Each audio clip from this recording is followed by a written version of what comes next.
All the ISIS hunting club, as you can see, and these are the guys that are the hunters. We never go to any fight expecting to lose, so we always feel like we have, we are the hunters, and the ones that are we be facing, they're gonna be hunted. So that's the reason that we're very proud of this patch. De ISIS Hunting Club gaat op jacht. Het is 10 uur in de avond als de elitetroepen van de Koerdische counter-terrorism group vanaf hun basis vertrekken naar het front voor een operatie tegen Islamitische Staat. We have an operation that's going to be happening in the next few hours. It's something very strategic for us, so we're going to try and cut off some lines and try and do a bit of damage to ISIS in some of their strongholds. Het konvooi houdt een tussenstop in Kirkuk, 30 kilometer voor het front. Hier pakken de commando's nog een paar uur rust voordat de aanval werkelijk begint.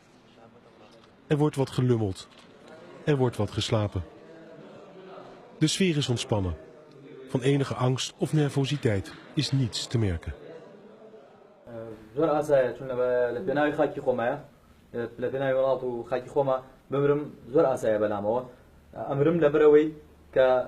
كسكان دوای خۆم ئیسراحەت بن خاکەم پارێزراو بێ. ئەگەر من مەمنوع هاوڕەکانم هەمومان ئەو فیداکاریە نەکەین دڵنیام کە کەسەکانمان ژناڵەکانمان ئیسراحەت نابن ئەوانیش لە مەترسیا بن. 3 uur in de nacht. Om zo onzichtbaar mogelijk te zijn, worden de remlichten van de auto's afgedekt met modder. De rit naar het front gaat door een gebied waar nog veel IS-sympathisanten zijn. In de verte zien we de oranje gloed van de olievelden die dit gebied zo strategisch maken. Zo worden onder dekking van de nacht de versterkingen aangevoerd. De operatie zal bij het aanbreken van de dag beginnen.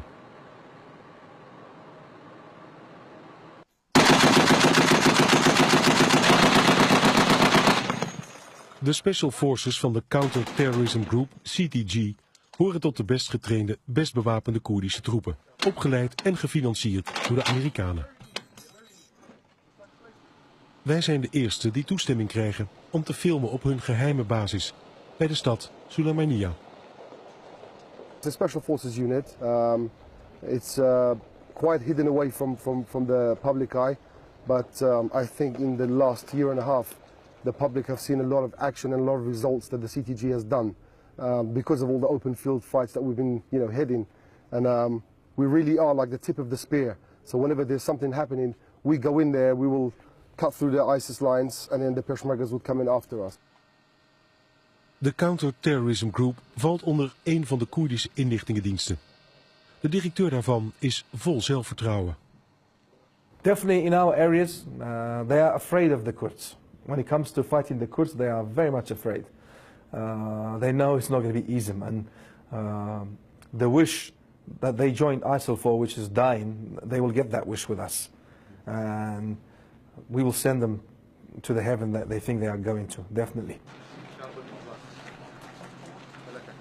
The purpose of this training is for the guys to train every day. They do it daytime, nighttime, is to be able to get used to your teammates that you're with, and to be able to move around houses when you're going into a house, which, in each room, these are like real size rooms in normal houses. You're going to end up coming across people very close that are going to shoot at you. Is how to deal with those situations and try and get everybody back out alive afterwards. Did your unit kill a lot of Daesh people? We have killed quite a few, I say, yeah. And what is quite a few? Quite a few, I would say thousands probably. Yeah, in the last year and a half, yeah. Thousands? I would say, yeah, 2,000-3,000 maybe in the last year and a half. What's it like to kill an ISIS guy? It feels really good because he's not going to go and murder women and children and stuff. So for me, it's very rewarding for everybody. Yeah. Yeah. It's like yes. Of course, yeah. Good adrenaline. Yeah. You can't get a better buzz than that. So it's a good feeling. Leden van IS worden opgepakt door de Koerdische commando's. De directeur van de inlichtingendienst onderscheidt 2 soorten strijders. There's a difference between the local guy, the local Iraqi guy that joined ISIL because he had no other choice, because there's no other way to have an income. So he joined ISIL. But there's a difference between the foreign fighters. The foreign fighters are here, most of them here to die, to experience this thing, especially the the Chechens, the South Asians. These guys are here to die. You know, they really believe in the cause. They're the hardcore. They're the hardcore guys, but some of the locals are also hardcore, but majority of the locals are there to earn some sort of income, or there was nothing better to do, so they joined ISIL. Really? This is the case. So like I said, there's a difference between. But the danger is, the longer ISIL controls these sort of territories, the more influential they will get. Don't forget, controlling land for them, they will be more influential. They are bringing up a young generation now, from a very young age, training them, preparing them, brainwashing them. These guys will be dangerous, even if they're locals. They will be dangerous because they're getting this from the age of 10, 11, 12. They're getting this brainwash. This is going to be dangerous. Those guys will be prepared to die again. So the quicker we can take away some of this territory, the better.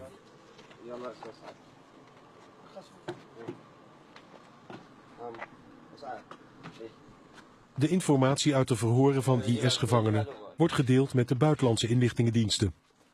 Waaronder de Nederlandse.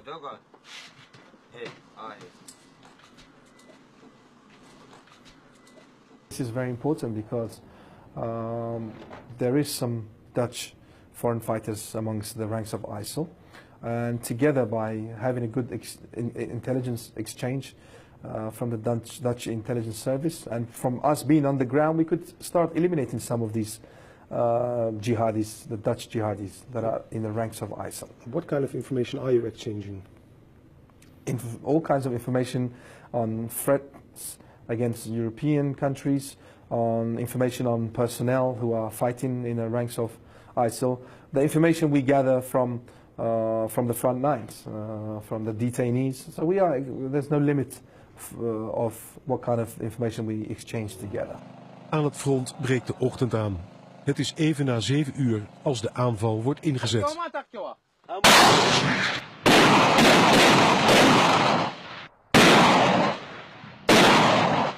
Je zou het een harde wake-up call kunnen noemen voor de strijders van IS. Ze worden op dit moment onder vuur genomen door de mortieren daar vandaan. De sluipschutters die daar zitten. De bedoeling van deze actie is niet om het dorpje een meter of 500 hier vandaan te heroveren, maar om een mentale tik uit te delen. Om aan de strijders van IS te laten weten dat ze op geen enkel moment nog veilig zijn.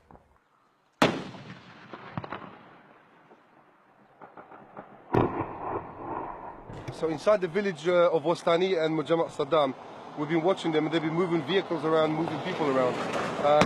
We have all the grids, so we're dropping mortars on top of the buildings that they're going into because they have tunnels that lead from one building to another. And we're waiting for them to see if we get any reaction. Then we will be able to shoot with the snipers, as you can hear now. Okay. So that's what. And do you plan to attack the village as well? No, it's not going to be attacked now because in front of us, this field in front of us, it's all IEDs. So you know, we need to bring special vehicles, EOD teams to be able to clear it up for us to attack. So this, like I told you before, this is not part of a attack, situation. This is just something to mentally to try and to disturb them a bit. Okay. Langzaam maar zeker verliest IS steeds meer terrein. Maar na 1,5 jaar oorlog raken het geld en de middelen van de Koerdische Peshmerga op. De Koerden zeggen dat ze dit zo niet volhouden. Er moet meer hulp van buiten komen. We haven't been able to pay our Peshmergas for the past 5 months, unfortunately. Don't forget, these Peshmergas have families to think about as well. You know, they're risking their life in the front lines. A lot of people, a lot of delegations that come from Europe, they say that we are fighting this war on behalf of the world. I don't want this just to be words, to be honest with you. You know, in the past we've asked for weapons and ammunition. I'm asking for some non-lethal stuff as well. I think this is very easy for every country to do. Because what do you need? Because this is what the Peshmergas need. They need boots, they need winter clothes, they need all this kind of stuff. Basic stuff. Basic stuff, and this is not too much to ask for. If we are fighting this war on behalf of the world, and we have gone into this war without blinking an eye, we've decided to stand in front of these guys and fight this fight on behalf of the world. Do you think Daesh can be defeated? Of course they can.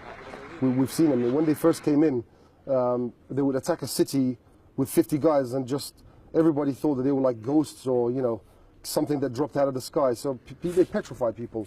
And they did that in the beginning from Syria when they started by their media, by doing beheadings, burning people, drowning people, and that kind of put the fear of God into people. But now we realize and we showed people that these guys can be defeated.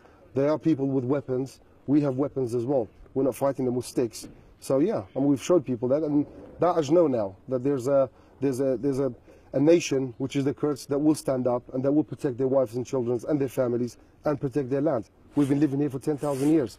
Not many people know that. We're not going to give it up to Daesh. We didn't fall to Saddam. We didn't fall to anybody else that tried to take it. Daesh is not going to come and do anything different, believe me.